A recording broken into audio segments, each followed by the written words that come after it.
Hi friends, welcome to మాన్స talks. ఇవాళ మనం కొబ్బరి పచ్చెనగ పప్పు కర్రీ తయారు చేద్దాం రండి. ముందుగా ఒక టీ గ్లాస్ పచ్చెనగ పప్పు 2 to 3 అవర్స్ వాటర్ పోసి నానబెట్టుకోవాలి. మీరు మార్నింగ్ లేవగానే నానబెట్టుకున్న ఇంకా మంచిది. పచ్చెనగ పప్పు ఎంత ఎక్కువసేపు నానితే కర్రీ అనేది అంత స్పీడ్గా అయిపోతుంది. ఇది చాలా సింపుల్ ప్రాసెస్. దీనికి 2 ఆనియన్స్ 2 చిల్లీస్ తీసుకోవాలి. ప్యాన్లో ఆయిల్ పోసుకొని ఆయిల్ హీట్ అయ్యాక తాలింపు వేసి వేయించుకోవాలి. ఉల్లిపాయ పచ్చిమిరపకాయ వేసి వేయించుకోవాలి. 1/2 స్పూన్ పసుపు 1 స్పూన్ సాల్ట్ వేసి వేయించుకోవాలి. పచ్చెనగపప్పు ఒక్కసారి కడిగి పక్కన పెట్టుకోవాలి.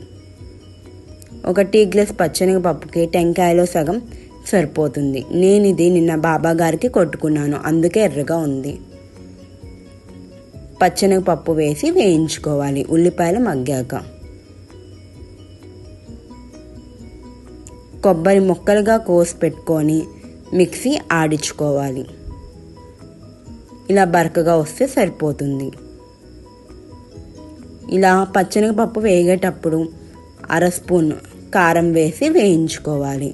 నేను ఇందులో 2 పచ్చిమిరపకాయలు అలాగే 1 ఎండుమిరపకాయ కూడా వేసుకున్నాను. మీరు మీ క్వాంటిటీ బట్టి ఉప్పు కారాన్ని అడ్జస్ట్ చేసుకోండి.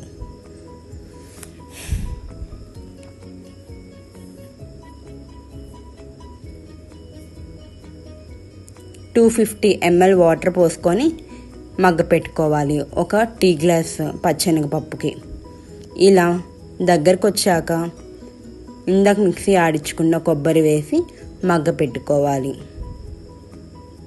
ఇది కొద్దిగా మగ్గాక ఇందులో 1/2 స్పూన్ అల్లం వెల్లుల్లి పేస్ట్ వేసి వేయించుకోవాలి. అలాగే 1/2 spoon home made biryani masala వేసి వేయించుకోవాలి.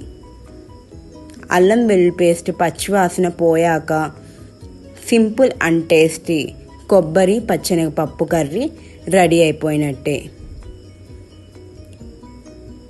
If you like the video, please like, share and subscribe to my channel. Thanks for watching.